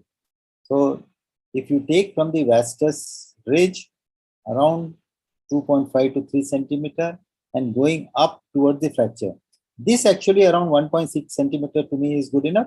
And this is what the picture is shown. And in this patient, he did very well. So this is the amount of lateral wall here. So this is what actually is the lateral wall calculation for whether we can go ahead with a DHS or not. So this was the paper, classical paper, where the lateral wall is broken and then the DHS, though placed in the center, gradually moves out, and these disasters happen. And therefore, there was a thinking on lateral wall shown onto a bone model. This is what lateral wall will pay attention in our C-arm lateral views. So there should be no breach here. If there is some comminution here, that is manageable. But this area is where we are really concerned, and this area gives a good purchase. So what are our supporting elements for lateral wall reconstruction? The Madoff plate, the trochanteric spanning plate, there were many things available. Since there were many innovations, it means none of them fitted every time to every fracture configuration. So in this patient came to us around 6 weeks after its index fixation. And as you can see, lateral wall is giving way, the whole trochanter is blown away, and this is giving way. So we managed intraoperatively by revising that patient. We took the TSP, and as there was some amount of infection, a lot of fluid came out. We also put the antibiotic coated spacer onto the DHS, and this is the post-operative X-ray. So that patient, so this antibiotic coated cement was diagrammatic representation that was added up. So we added TSP onto the same patient, and that was reconstructed very well, and that patient healed also. So this is the picture at around 3 to 3.5 months after the reconstruction. So a lateral wall reconstruction after the DHS is giving me a lateral wall is blown up. So this has to be supported, and that TSP has to go beneath the barrel of DHS so that it gives you a good support. And this support I'll just show intraoperatively how do we place. There are many types of TSPs designed by various surgeons. Some of these TSPs can even supplement a PFN and they go through the whole of PFN. So keep all these arrays available with you. So in our TSP, there are almost 10-15 types of TSPs.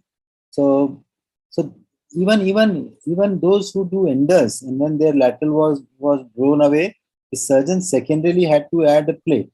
So even enders was not helping in this situation. So this was an excerpt from a WhatsApp group discussion. So people have tried various ways to supplement lateral wall. This is designed from Dr. Naveen Thakkar, where he has designed with the PFN. So it supplements, puts additional screws. So surgeons are constantly thinking about how to supplement. And all these types of TSPs are available. I keep all this assorted. Somehow we do not have really a perfect solution for that. And many times you are not planned for TSP. You have started with a DHS and then now you want to insert a TSP like in such a patient. So adding a TSP, it does one good thing. It supports the trochanter from the lateral side and doesn't allow it to collapse rapidly. That is what definitely a TSP does. I have done some small modifications on the TSP. If we have done a DHS, we have already put in the barrel, even then we can insert these TSPs. So I made it one cut on this side. What we are required is support to the trochanter by this side and 1 or 2 or 3 screws as is possible from the TSP holes available. The TSP, how do I select? A straight TSP is no good because as you can see in the picture, this TSP usually becomes quite straight and leaves the GT. So a small angulation is quite good. Some companies name you can see here also, they make good TSPs and they can also modify for your requirement. So a small gentle bend on the top leads it to more closer to the trochanter and then the TSP is not away from the trochanter. So this is a typical picture intraoperative, medialization happening intraoperatively. So adding a TSP avoided that. So in intraoperative picture, if this is happening, you can add a TSP and avoid a gross medialization. So this is a typical lateral view we must obtain intraoperatively. And if there is a breach here, then I would not be preferring a DHS, or if I am preferring a DHS, then I would add a TSP in this patient. When we are discussing about the lateral wall, in a thin lateral wall, so on a sleeve, if you are using a tab, that is always good. Otherwise, maximum number of lateral wall get breached when we are actually tapping a thin lateral wall.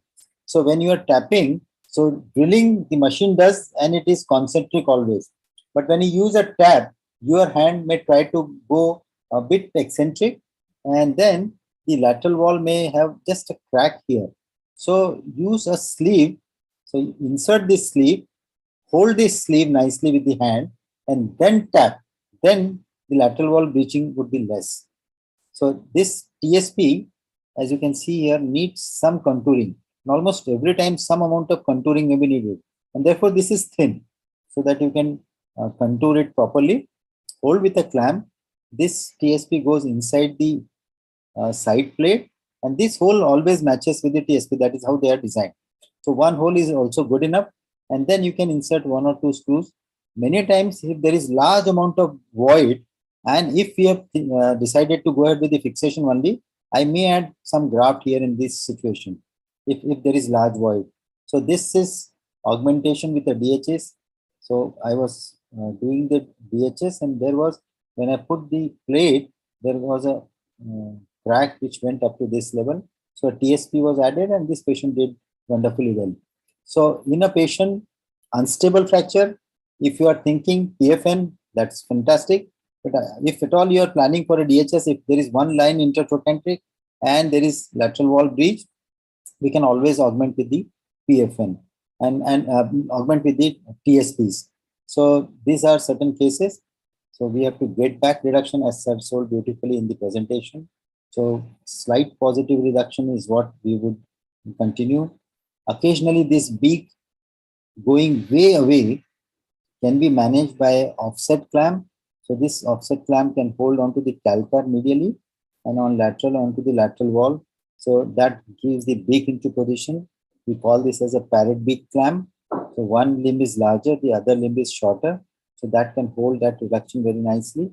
And then we can get the reduction. Now, even in a lateral wall, if you do a PFN, like in this patient, the surgeon did a PFN. But if the lateral wall is totally blown away and the posterior medial part is blown away, that doesn't do any good, and this patient did not heal. And when we saw him intraoperatively, the whole metal was seen outside only. So here the metal was totally uncovered. So, and also had metallosis. So this was revised with a DHS. So this is how we revised it. So even in a bad intertrochanteric fracture with blown up lateral wall, so we put a guide wire, put the DHS, put the TSP. So this was the posterior medial fragment, and then that was revised. And then we take an inner table of iliac crest. The inner table of iliac crest is made a small hole so that the DHS screws goes into it, and on that we add the TSP. So you can look here. This is the inner table of iliac crest. Over that is the TSP well molded to that, and then a DHS for a difficult intertrochanteric non-union. So this is how the lateral wall is also reconstructed, and there are cancellous graft beneath this plate, and that patient did well. So typical chain of event, intertrochanteric, this appears to be quite thin, less than almost 8 millimeter. Intraoperatively, that was good enough. So we thought we'll be doing a DHS, but then intraoperatively, we found that the shaft is medializing and the lateral wall is not good. So just added a TSP, and that bailed us out. So in adding a TSP, 2-3 important points. This should not be more proud than the GT. It should be curved, and you can add only one screw. That is good enough. And through the upper holes, the proximal holes, at least one good screw should bite the proximal calcar proximal fragment, so that you have good purchase. And then the TSP holds well. So rather than facing a disaster, I think it is always good to supplement the lateral wall if you are planning with a DHS. Any questions? I would be ready to answer. Very, How do very you good. choose your TSP? Which one goes where? So, so a patient with intraoperative breach of lateral wall, I think the TSP with a backside which is cut out is very easy, because everything is in position. You just insert it and then lock it. And the sort of Medoff's plate, I've never found that very useful unless the patient is 6 foot tall and their bone stock is very good. Most of the patients in Vidarbha region, at least, are low stature, especially if they are ladies, they are low height, and their trochanteric wall, etc., is also quite thin. So in those patients, the large bulky TSPs were not suitable.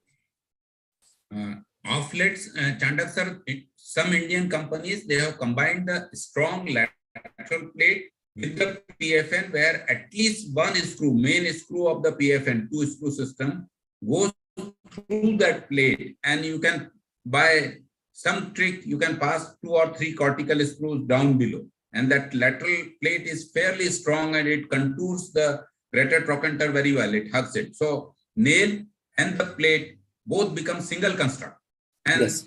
this TSP looks very flimsy. That plate which has been combined with the nail is very, very strong plate, even for the subtroch areas. Yeah. Okay, perfect. Yeah. So I think we'll love to see those cases where you... I've used them on few occasions. Probably next time I'll get it. Yeah, that's perfect. Perfect. Any So other you question? showed the use of sleeve with tap. Yes. So when we triple ream, sometimes a guide wire comes out. Then is there any trick to centralize that also? Yes. So once you have put a triple reamer and the guide wire has come out with the triple reamer when you take it out. So again, put the triple reamer back, put the guide wire, and on that guide wire from the back side of triple reamer, reverse guide wire is put. You keep it held into position, just tap it, or there is another device available which is longer than the guide wire, which has a small hub at the end so that you can just hammer the guide wire again back. So this is the way I like to do it. Or a reverse DHS can also do the same job. Yes. Yeah, I think.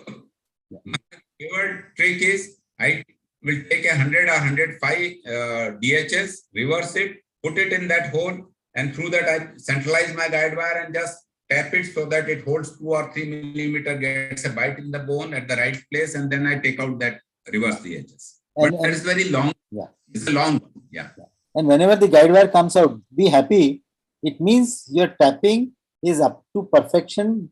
You have gone up to the subchondral level, and therefore the guide wire has come out. So it is good. Don't worry about it. Even some people recommend that you push the guide wire all the way out of the head in the acetabulum. And Yes. that if your infection is not going to happen, then it is going to be all right. But then in our country, I feel it is a little risky situation. But Yes. if ever you get an infection, it will be intra-articular infection. So that's the reason why that is the one which is a very dicey proposition. And sir, Yeah.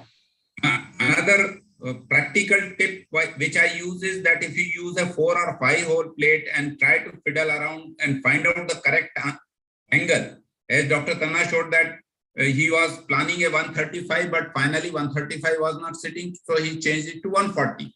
So I do all that jugglery with a 2 hole plate. So a smaller plate allows easily to make the final call that my final plate, 4 hole or 5 hole plate, has to be 140 or 130 or 135. So it's easy with a shorter plate. Yes. So your prediction of which plate would be required. So it is a practical problem. Many times we start with 130 or 135 degree, but actual guide wire landing up becomes something different. And what you suggest is really very good tip. And all these things should be available in the DHS box. Yeah. All these things you need. The day you don't get your equipment, you are not very happy. So all of this armamentarium has to be in DHS box. And in the synthase, there is one Damru available, which is a sort of a black box backside, and that is for DHS guide wire coming out. You just keep it into position and keep on pushing the guide wire, it doesn't come out. So that is there in one of the DHS sets of the synthase. And that is also there in the rimming set also. As we are mentioning, you plan 130, but you change over to 140, which is perfectly all right. But if you have to change over by any chance to 125, then I feel it's not a proper thing. So you put a guide wire again. 125 is not a good implant for a DHS. 135 to 140 is the ideal implant. 130 in some people who have a little varus, which is inherent, then it is all right. But otherwise, 135 to 140 is the best implant. And if you are doing a medialization, then also 140 degree is the better implant. Initially, I used to use 145, but then I feel it became a little too much because you get too much of a valgus. So 140 is a decent implant. And then always you will end up into the 75 or 70 millimeter of a DHS screw.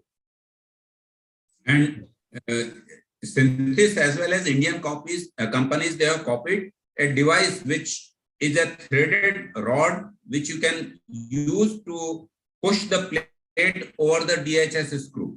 Yes, that is what is, yeah. The screw is 5 millimeter short, then you can thread that threaded rod goes through the barrel and then you can lock it into your screw. So you can maneuver, actually the screw tends to abut against the wall and you are not able to push the barrel easily. Yeah. It is known as aligner. Aligner. You can align it, use that aligner to gently push your plate over the screw easily. And in a DHS is very easy. When you're putting in the plate on the screw, the plate doesn't fit on perfectly well onto the shaft. You can always turn the screw a little with the plate inside the screw. You can always turn a little and get it perfectly onto the shaft. Particularly, you must avoid eccentric screws. So you must be onto the plate in the center so that your screws will be really putting into the two all the four cortices will be properly fixed in. And Which there is is a possible in that. Yeah. But it is not possible with the blade plate or 135-degree blade plate also. You will not be able to do it. So you'll have to start all over again to see that the first step of the jig you have missed out.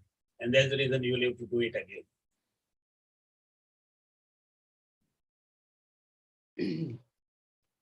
Now, the other thing is in a DHS, when you put in the top screw is not all the time needed.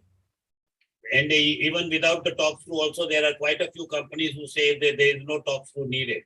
Top screw will probably give you the compression intraoperatively. Otherwise, the top screw does nothing. And as I had mentioned to you earlier, how to do a good DHS, the DHS screw should be just short of outer part of the barrel. It cannot be very much inside. That means there is something wrong.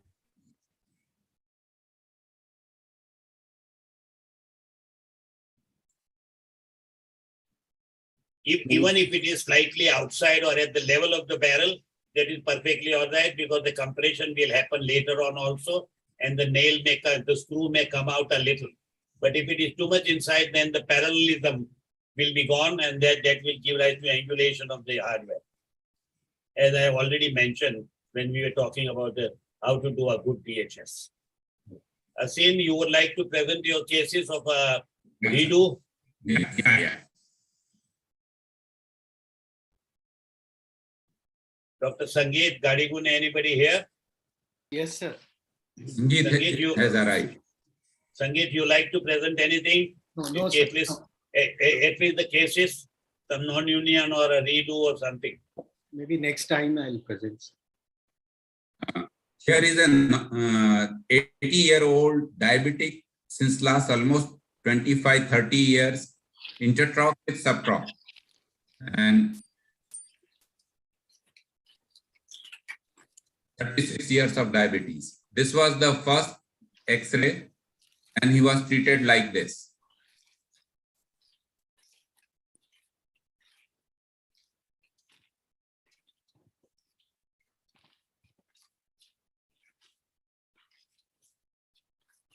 Varus collapse occurred in about 2 months, is failing. There is sclerosis. This whole If fragment. I can ask you, Sangeet, today, Yes, can sir. you go back one slide? Asim, today, Sangeet or Chandok, how will you manage this today if you were to start off this situation and you ended up like this? Because I feel this is a very unstable construct. Such a comminuted fracture subtroch is a very unstable construct. And in this situation, I will put in my hook plate as a primary augmentation of this construct. I'll not wait for it to fail or anything. Yes, nail with a plate combination construct. Yeah. Okay, proceed. If you look at the X-ray, then probably this fragment was devitalized on table only. It has become like a sequestry here. And surgeon trying to put this leg screw also is terrible. It's virtually impossible. It wasn't required. So it was a messy open reduction. And patient had pain, limp, no chance of union, but surgeon is still praying that it will unite 4 months, 7 months. At some stage, nail broke. Now there was no choice. So the second surgeon decided to revise it like this. This was DCS and bone graft. Now this is a typical DCS. I feel is 90 degrees.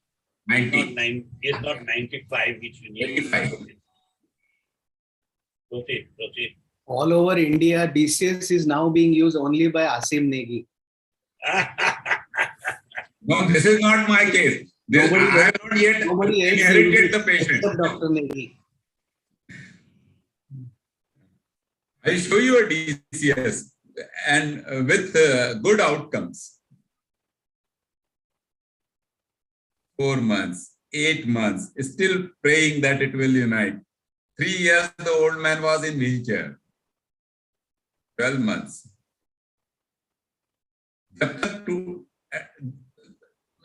Surgeon goes on hoping that something will click till it breaks. 17 months. So now almost nearly 2.5 years since the injury. So that time he came to me, replace or revise. Saab also was consulted at that time. He has seen this PPT probably. So these are the problems. There is no Calcar. So you will have to keep a Calcar replacement modular stem ready. Screw holes in the distal shaft. So you need longer femoral stems also. The status of GT, it can be malunited or it may be a non-union. So be ready to tackle that with trochanteric supplementation plates and tensionments. Trochanteric slide may be required and dislocate the hip before you remove the implant. Otherwise, you may have more fractures there. And there is significant metaphyseal bone loss. So you can use the Wagner or a solution type stem and you can use the bone from the head as a graft. The issues which will have to be considered are age of the patient. So my patient was almost 80 plus, has already undergone many surgeries. So we decided to replace it. How much is the remaining bone stock? Site of failure, you have to find out. If it's subtroch, then still older patient also probably there will be a hope for osteosynthesis. And this is how it was. Done in lateral position, posterior approach. This is the head end. This is the foot end on your left side of the screen. Proximal as well as the distal fragments were wired to prevent any more fractures and splintering. Broken screw removed. Keep a broken screw removal set on table ready. And this is how the reaming was done, keeping everything reduced with the clamp. You have to maintain the reduction all through your operation, and we use the Wagner stem and trochanteric wires, and then finally got a hook plate there. Bone graft from the femoral head was packed in the void, whichever place there was a void, and this was immediate post-op, so the old man could start walking for almost after 3 years. And that's 1 month, 5 months, and this is 14, and this is now almost 3 years. He's a pretty happy person. Bipolar with uncemented distal fixing stem will be the choice of implant in such old patients with multiple comorbidities. You must keep augmentation with a hook plate ready. Use head as a bone graft because the union of the subtroch fracture is equally important for long-term success of the operation. And there are multiple papers claiming that replacement in these situations works very well. On the other side, there are papers which say that abduction osteotomy and the revision osteosynthesis also gives good results. So this is another paper where most of them were replaced.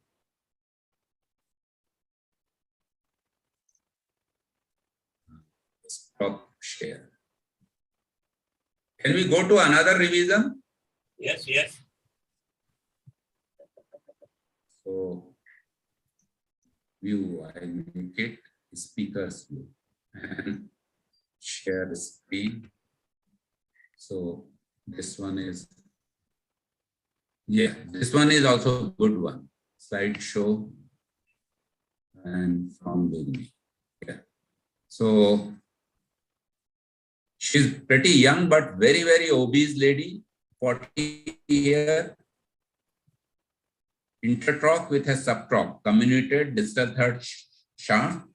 It was done by a decent surgeon. Intertroch and shaft both fixed with single implant, long PFN done, and looks reasonably good. But there is some varus probably. With hindsight, we know that probably there is some varus. Why do you say this is reasonably done? Normally, it won't go in this part, sir. There is a varus, so it's as such you can see that the tip of the trochanter is somewhere here. So there is minimal varus. Yeah. 14 weeks, there are alarming signs that probably it may not sell through at the intertroch level. the shaft distal here seems to be sailing through, though it wasn't very happy situation. There were only 3 locking screws. And they are also almost in the same place. And now here, as you rightly go on talking about, that blade is very vulnerable for penetrating into the acetabulum, so it's migrating inside. I think here the tip is here. Yeah. It has breached. So the tip has to remain outside here. Yeah. As we know it very well, we have spoken about it also. Once the tip is inside, then this particular type of a nail is a sharp one, so it will go inside. Even the screw also can go inside, but this is the one which can go inside very rapidly. Plus, you should not breach this last 5 millimeters of the subchondral bone, even with guide wires or while drilling. Yeah, but if your screw ends up here, inside the bone, and if there is going to be small collapse, even if you ended up here, being a pointed one, and if once the collapse occurs, the nail cannot come, screw cannot come out, so it will go in. Yeah, it becomes a fixed angle concern. Yeah, fixed device. So 5 months, 6 months, more prayers.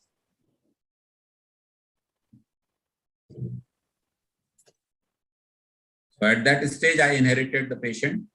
And if you take X-rays in multiple plane, you can make out that the distal fracture also is a sort of delayed union. At 8 months also, it has not consolidated. I got the patient around 8 months post-op, removed the implant. Void is gradually packed with the massive allograft. You go on packing it.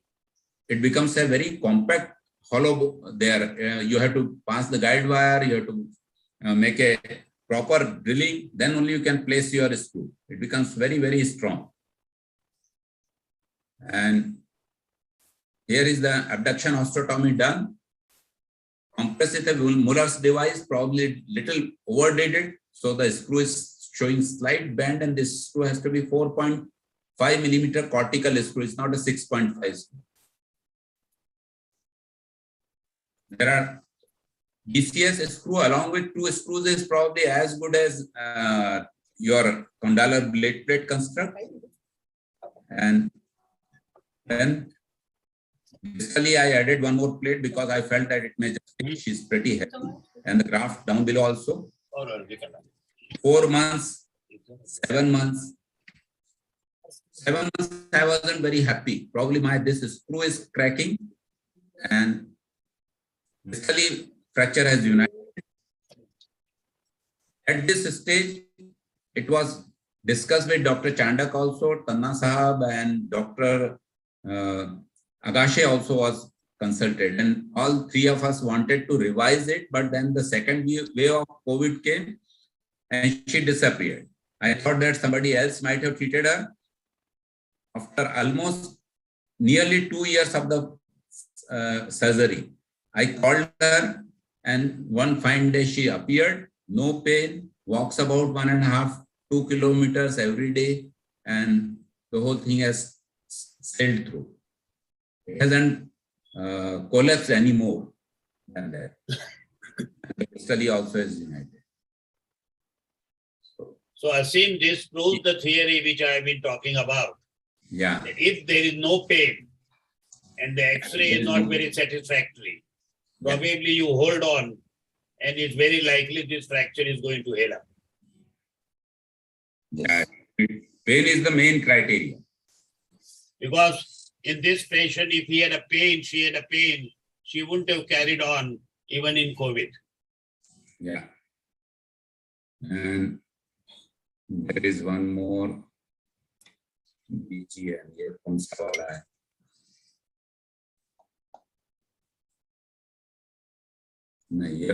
This one I showed in Goa. You have seen it only last week, sir. It is a different crowd. It is really interesting. So this is the slide show from current slide. young male, fresh fracture. What will be the choice of the audience for this? Anybody? You have written already. Long Yeah. PFN with I augmentation. have given a menu. Long PFN, nail plus augmentation plate, blade plate, and DHS. My choice today will be a nail along with a combination of plate there. Let us take opinion from everyone. Yeah. So Harjo. yes, go ahead. So I do a long PFN with augmentation plate. So long PFN with the augmentation plate inserted as a MIPO. No, sir, over the lateral supporting plate from Nebula or the TSP from Ortho Care and Cure. Okay, that is what. Okay. Any other opinions? Please feel free. I'll do DHS with the augmentation plate. DHS with the augmentation plate. I think DHS is contraindicated here. It's contraindicated. So it's I'll probably other option if at all is a blade plate. since it is a reverse oblique, DHS is It is contraindicated. out of question. Sir, we can do nail with SS wire. Nail with a SS wire. Another. Nail plus anterior plate. One is contraindicated for DCS also, unless you have got a beak enough, long enough to get I a said it's the reason I said a blade plate, not DCS. No. Wait, I agree. People confuse blade plate with a DCS. DCS will be too confused होता है. Yeah. You are getting confused. No, I'm not getting. I'm just for the audience. Okay. If given a choice, use a blade plate. You can use as an alternative DCS only if this is long enough to give you 2 more screws then plus DCS screw. No, DCS is not a good implant for this. For this, it's bad. It's bad. Contraindicated. Yeah. So maximum would go for a PFN.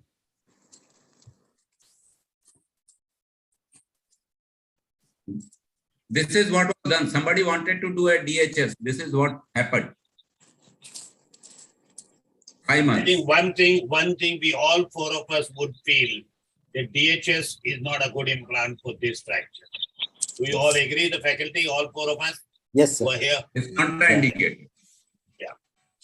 We did all this in 80s, etc., and we found out that every time it fails.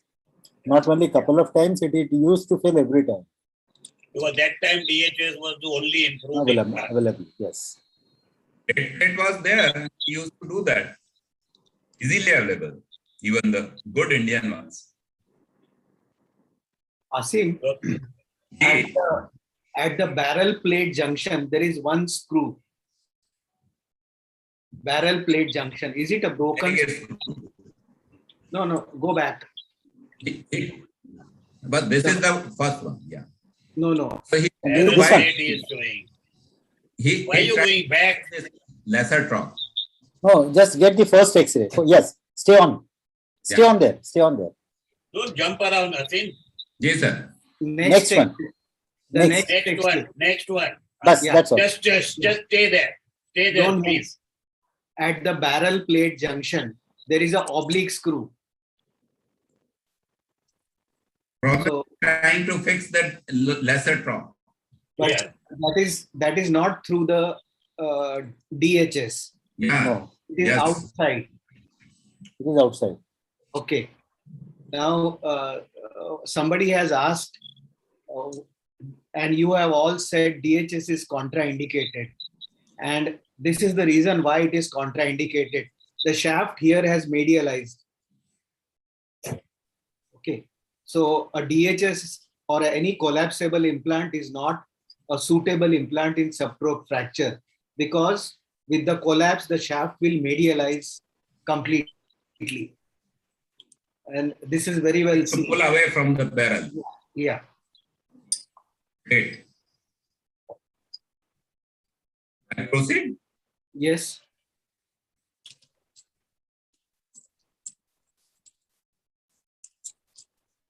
Six months.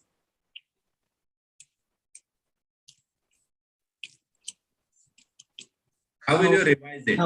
Now, for all 4 of you, or all three of you, can you explain?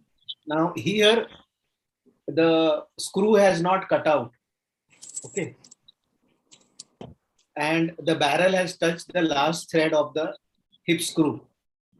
The tip of the barrel has touched the last thread of the screw, hip screw.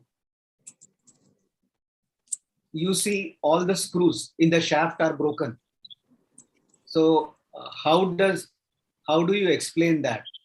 In which situation the hip screw will cut out, and in which situation the shaft screw will break? Screws in the shaft will break. It will depend on the strength of the bone in the head. He was a very young patient, so screw here had a good purchase, and it can fail only on one side. Either it will cut out here or it will fail here. So whatever is stronger construction started failing here, so it did not fail there because the bone is pretty strong and dense there. And the screw had a chance to collapse out.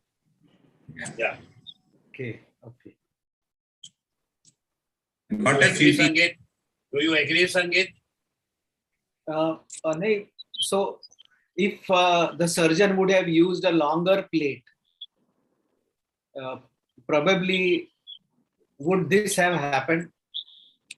I think so. I would think so. Still it will happen.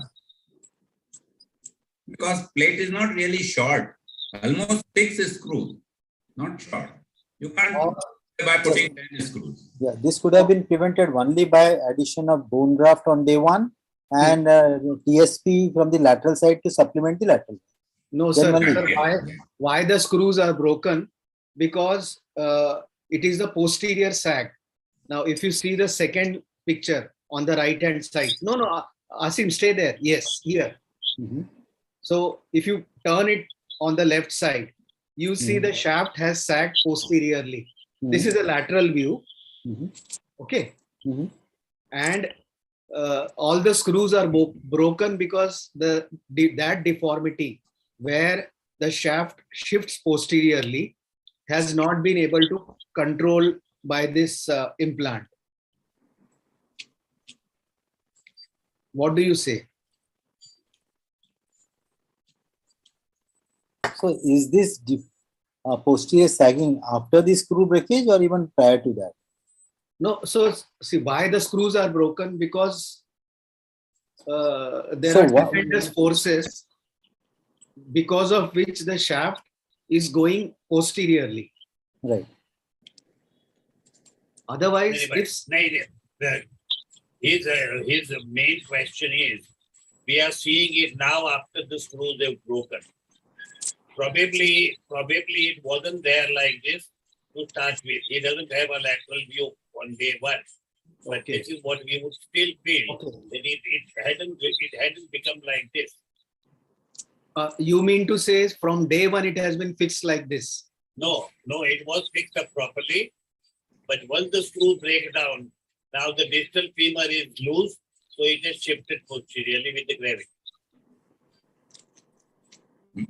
My observation is different. Most of the time, people are not reducing it in the lateral view properly. If there is 20% shift on one view, your contract is lost by almost 50% total. Or if you see the lateral view, there are no empty holes distally. So that Yeah. means probably It has wasn't been reduced. fixed. Yeah, it wasn't reduced. The alignment was not good. Yeah. There were probably 2 or 3 screws there. Could be.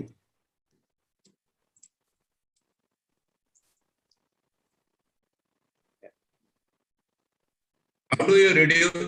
Go ahead from here. How do you proceed? Show the 3D CT, Asim.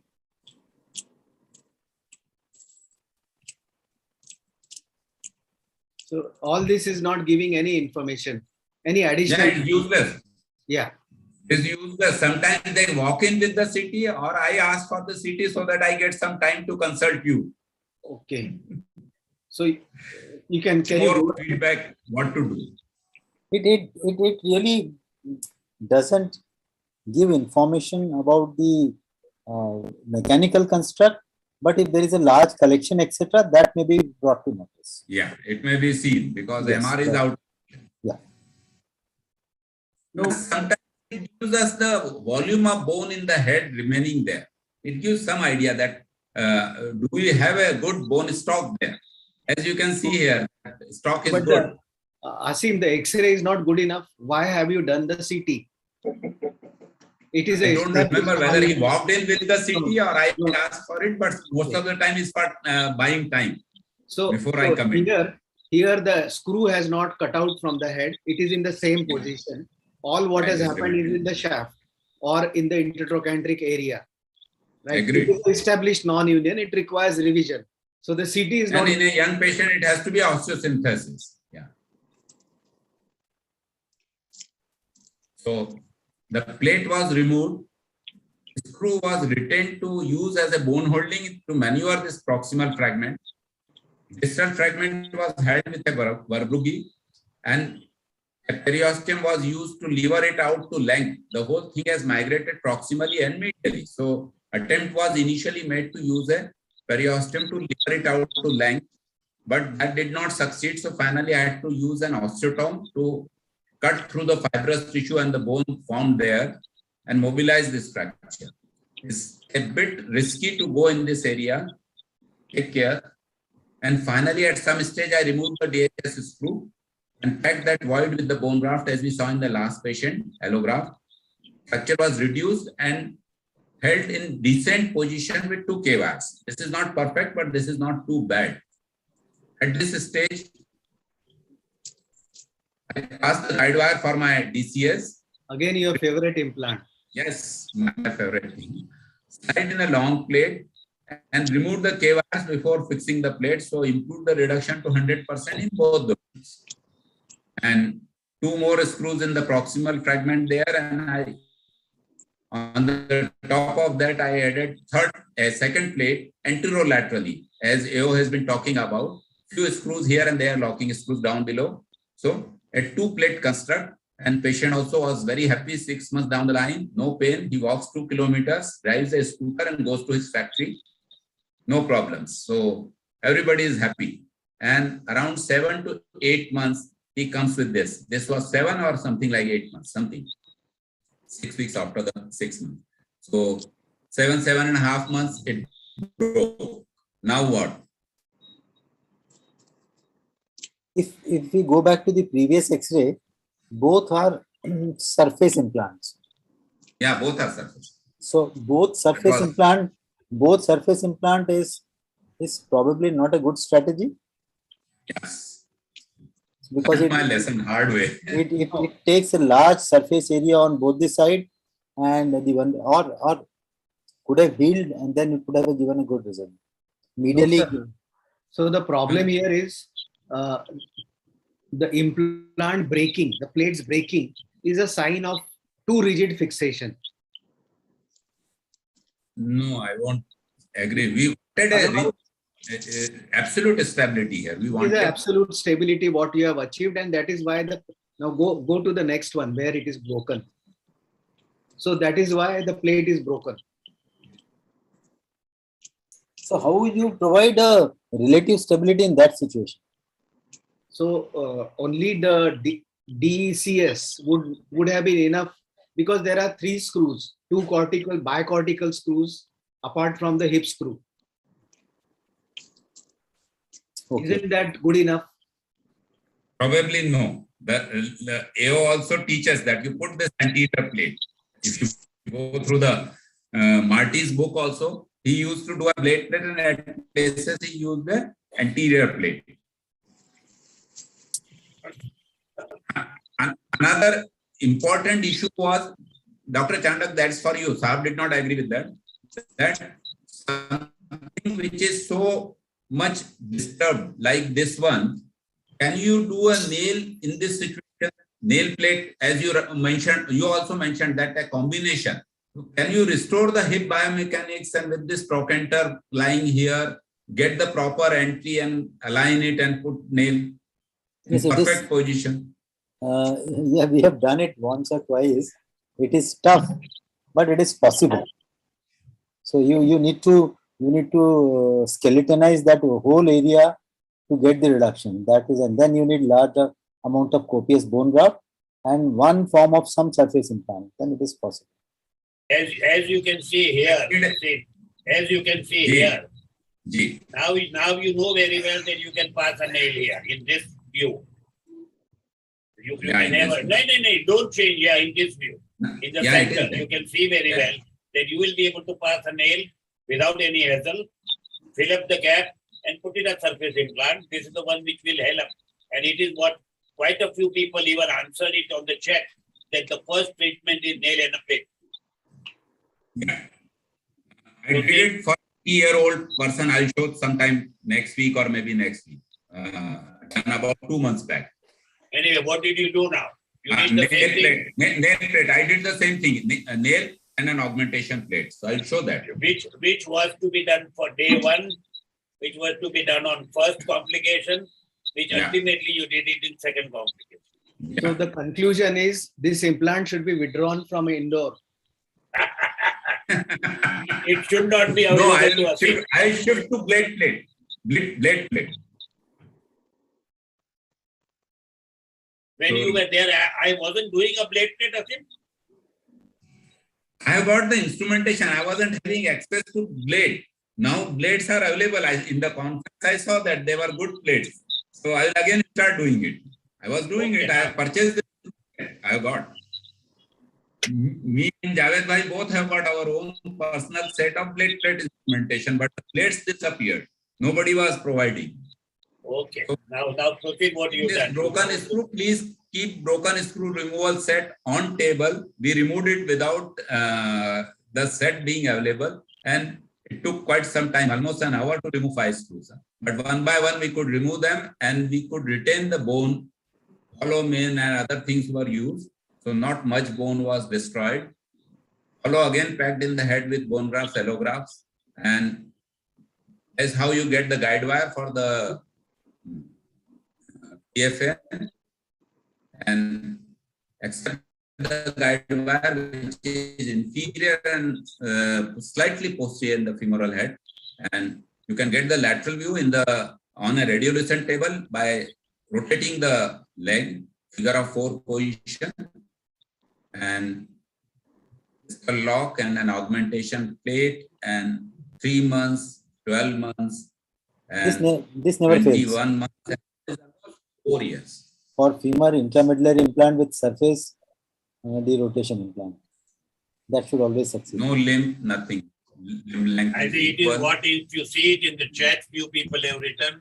Otherwise, also few people have written. So I think they were better educated than us. Yes, sir. Yes, sir. Okay. Okay. The last case I will show. You have any more cases? I'll show next time. I got 5, 6. I got a whole bunch of them. Sometimes All of I us use have the got plenty of DHS. them. Yeah, sometimes DCS, sometimes even opposite side distal femur plate I have used.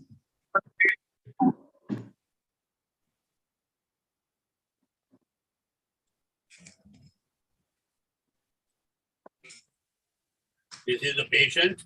This is the wife of an orthopedic surgeon.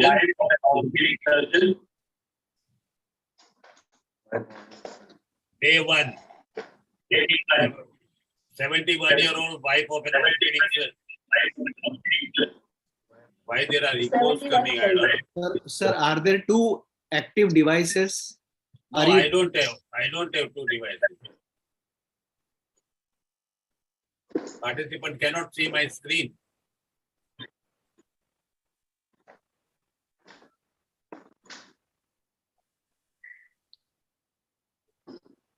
It's visible, sir. Now it's visible, né? Yeah, no echo.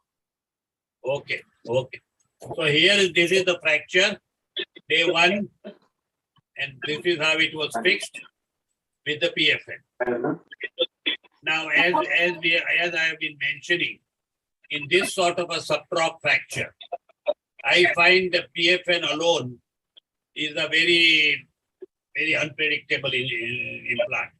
And as you can see here, what is going to happen is, this is the one this is the one which is going to always break down. So this is how exactly in 3 months' time it broke down. It broke down. So this is the stage I got the patient. Now, these things would not come out. So I had a jugaad. I did this and I took out the screw. Now the screw came out with this sort of instrument.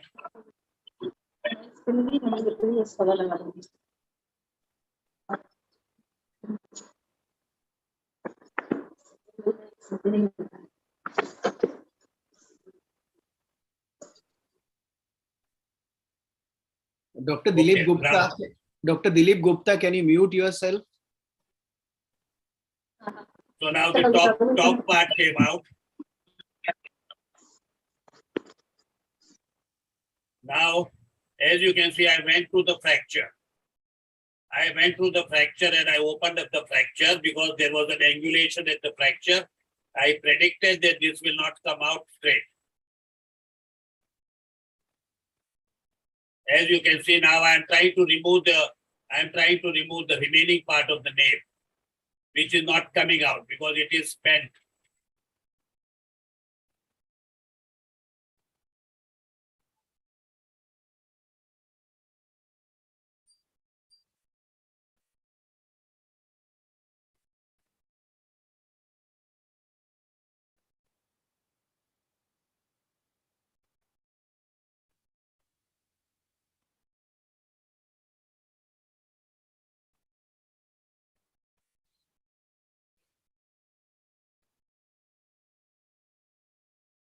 See, I think I'm now showing my struggle to remove this remaining part of the nail.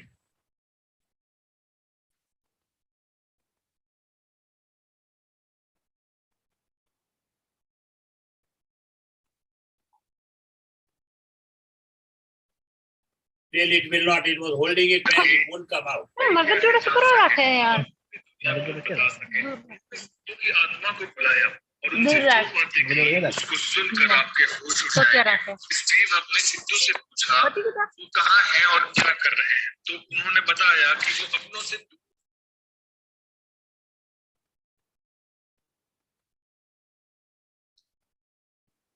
Sorry, I think.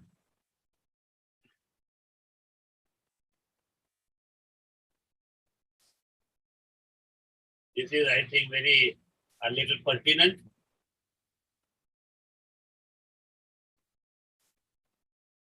So it was not coming out as you could see. So I went in now, again trying to put this extractor.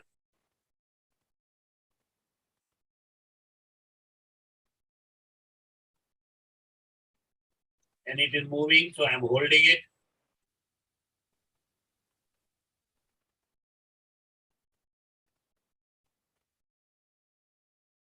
Now, once it held, and that osteotomy which I had done, I will angulate. As you can see now, I'll angulate the hip so that the hip now becomes in one line. See, now I'm now it is making it straight.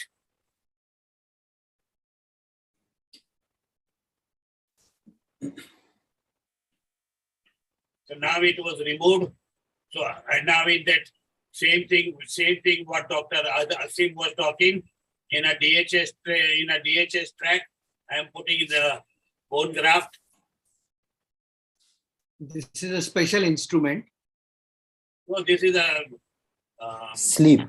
sleeve. This is a sleeve and this is a pusher. Then that is the same DHS instrument. No, sorry, you are right. This is a special instrument, which is the one which is used to do the internal bone grafting. And the obturator Yeah. to punch the graft, which is in the Mhm. chest. Going to graft. That's right. So this is how I was punching it. They were going in. I was punching the graft, and ultimately it went in well. And you can see this whole thing has been covered up now with the graft. And then ultimately this is how also it was covered up. And then once it was covered up fully, then I did the PFN, did the screw, hook plate, drafting, and this is 6 months. Whole thing is healed up very well. This is a 6 months. You can see the medially everything is healed up. 10 months, perfect healing, valgus and everything is maintained. And I saw this patient when I went to, I think, near Darjeeling, which is that airport which we reach. Bagdogra. Bagdogra. So that Bagdogra, this patient came to see me, and this is how she was walking at that time.